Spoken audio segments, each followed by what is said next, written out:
Hola a todos, ¿qué tal? Hoy vamos a comentar Hellblade, la saga completa, el integral que reúne la historia en dos álbumes de los hermanos Alex y Sergio Sierra, publicado originalmente en el 2017, una época en la que yo no tenía el canal, razón por la cual no tenía vídeo hasta ahora.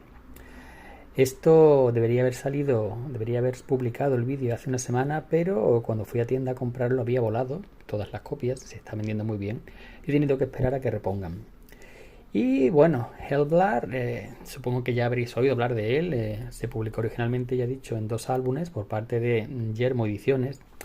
Antes de hablar de la obra en sí, del guión, del dibujo, vamos a pararnos, como siempre hacemos, en el formato, pero en este caso más, porque el formato es espectacular. La verdad es que puede que sea el mejor cómic editado, mejor formato, mejores detalles que he visto en este año. Para empezar, bueno, son dos álbumes de europeo-francés que están incluidas en un solo tomo, un tomo que tiene imitación al cuero, algo parecido a lo que veíamos en el integral de clavos rojos de Planeta que reseñamos hace unas semanas, este de aquí. Es, no es cuero obviamente, pero es un material que lo imita muy bien y que además tiene este estampado metálico tanto en el escudo, en el título y por detrás. También en el lomo, que es curvo. La verdad es que es precioso. Es algo parecido el efecto, para que os hagáis una idea, a lo que hacía al principio ECC cuando editó las obras de Gaiman en el universo DC, Leyendas del universo DC, Leyendas del Abismo, que reunía sus trabajos en Vértigo. Pues algo parecido a esto, pero quizá con una textura más rugosa que le viene muy bien. Y en cuanto a tamaño, pues ya sabéis que Yermo ha reducido el tamaño de sus cómics ligeramente, pero este continúa con el tamaño original, para que veáis más o menos es el mismo tamaño de los cómics de Tengu, muy grandes, y le viene muy bien al dibujo. Y bueno, una vez visto el formato, vamos a dar una vuelta más, que la verdad es que me ha encantado. Ya sé que lo importante es el contenido, no el continente, pero en una época en la que te cobran 50, 60, 90 euros por cómics jibarizados con tapas de plástico y papel de fumar que transparenta, encontrar esto tan bien hecho, con tanto cariño y tanto detalle, pues la verdad es que es una alegría en tiendas. Bueno, aparte de las portadas, tapadura, tenemos las guardas, muy chulas, una especie de mapa donde se desarrolla la historia. El papel es bueno, no es espectacular, no es ese papel cartulina de los de Tengu, por ejemplo, pero está bastante bien, agradable al tacto, el color emplasta muy bien y perfecto. Y aparte de una serie de agradecimientos, que hay bastantes por todo el cómic, ahora los veremos, tenemos al final muchísimos extras, pero extras que en este caso sí aportan, extras que no están para rellenar simplemente, no son las típicas portadas, no.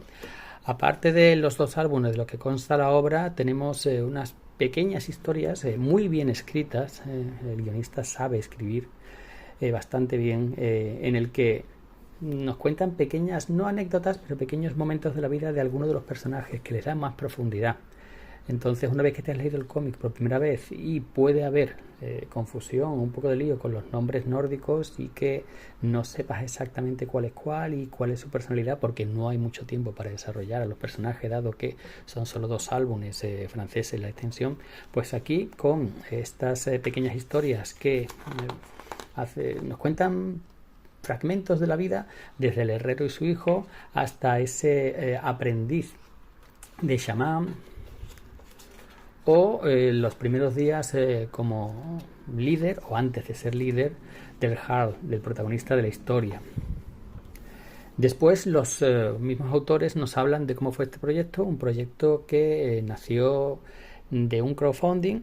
Bueno, los hermanos Sierra son hermanos obviamente, Sergio es alumno de la escuela Joso, de la que han salido muchos profesionales del cómic español que hoy día dibujan por todo el mundo, y le pidieron que hiciera una historia corta de 6 páginas. Él lo hizo, pero le pidió a su hermano que le ayudara con los diálogos, con los textos de apoyo, y se ve que se le dio bien, y esa historia se acabó convirtiendo en su primer cómic que se llamaba Yokai, la conspiración Heike, que se llegó a publicar en el primer álbum, una editorial francesa, 12 bis, pero que al poco cerró, se quedaron sin cobrar. Es algo que pasa con más frecuencia de lo que nos gustaría, sobre todo con dibujantes noveles. Pero ya el gusanillo lo tenían, así que siguieron trabajando juntos en proyectos, y lo sacaron por crowdfunding en el mercado franco-belga y triunfó. Después de eso llegó a España de la mano de Yermo y se vendió muchísimo también, en parte ayudado por la promoción que le hicieron muchos divulgadores, muchos youtubers, a los que les dedica un texto dándoles las gracias, gente como Miki, como Montu, Víctor, etc. Después de estos textos hablándonos sobre los personajes, pequeños fragmentos de su vida y de cómo fue la génesis de este proyecto, pues tenemos unas páginas por un lado, bocetos y un pequeño resumen, descripción de cada uno de los personajes de los que consta la obra. Después más bocetos de los enemigos, lo que significa, lo que es, porque hay muchas palabras, aunque siempre hay un asterisco y te explican lo que es, pero hay palabras del nórdico, del lenguaje de los vikingos que no tienes por qué conocer, y aquí te explican lo que es una especie de hombres lobos, una especie de criaturas maléficas vampiras, porque eligieron este diseño, bla bla. Más diseños. Y luego los diferentes lugares que vemos en la obra, sus bocetos explicados, todos han intentado tener que sean lo más parecido posible a la realidad. Esto está muy cuidado. La labor de documentación que han tenido es inmensa, y yo no soy un especialista en la mitología ni cultura nórdica, no es mi favorita, pero aquí se nota que hay un trabajo de documentación muy grande. Luego también tenemos algunas páginas en las que nos muestran los procesos de creación de una página, de cómo empieza y cómo al final se va cambiando, y cómo muy bien hasta el tintado final. Y el capítulo 2, lo que se planteaban y tal. Esto me ha gustado también, es los cambios que hicieron con respecto a la edición. Ya os digo que esto salió en crowdfunding, pero luego cuando fue publicado por Yermo, pues se hicieron cambios, entre ellos en estas páginas, que los cambios fueron a mejor. Las que se publican realmente, y vemos aquí, mejoran bastante, sin que estas sean malas ni mucho menos. Y al final ya tenemos la consabida galería de ilustraciones de los diferentes personajes, muy chulas algunas de ellas.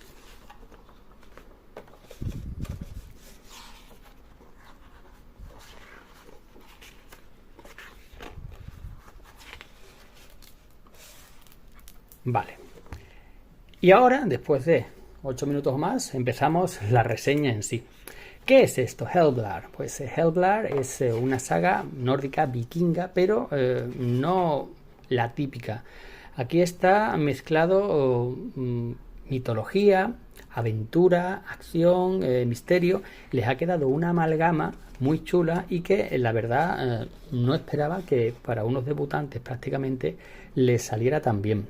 Bueno, empezamos con los agradecimientos que ya digo que esta obra llegó a tener tanto éxito y a ser tan conocida por la labor de divulgación que hicieron muchos, Montu, Mickey Hawk, Mikle, Nacho, Víctor, en fin, de agradecimientos especialmente a familias, amigos y tal, y ya la historia en sí.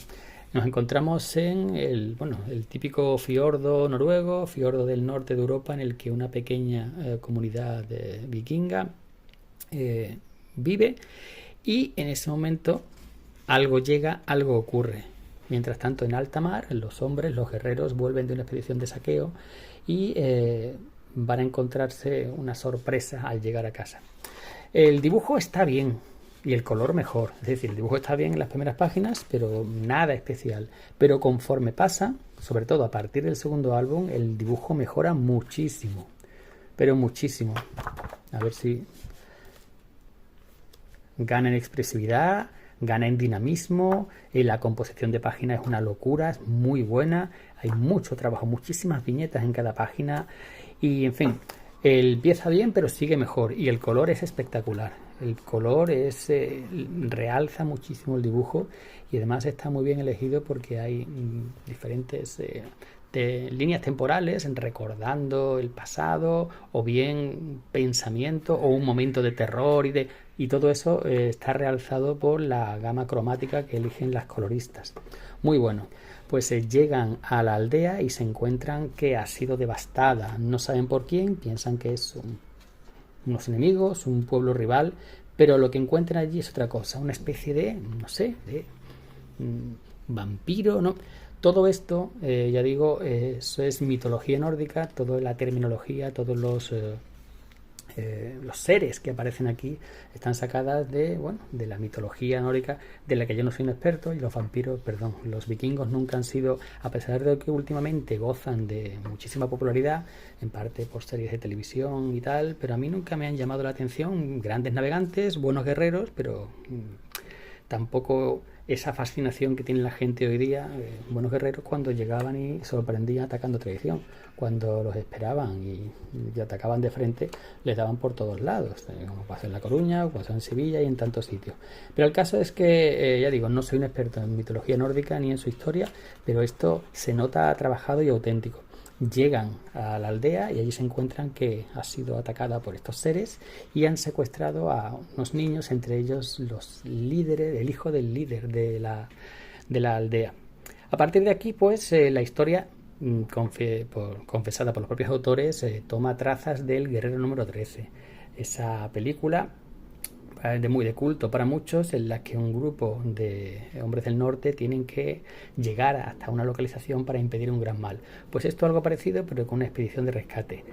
13 miembros de la aldea, cada uno de ellos con una característica y una personalidad muy marcada, se embarcan en esta misión. No todos son fieles al nuevo líder que derrocó a un sanguinario jefe, el hermano del cual es parte de este grupo. Aquí tenemos desde al mejor amigo del líder, a su hijo, que es su primera expedición guerrera.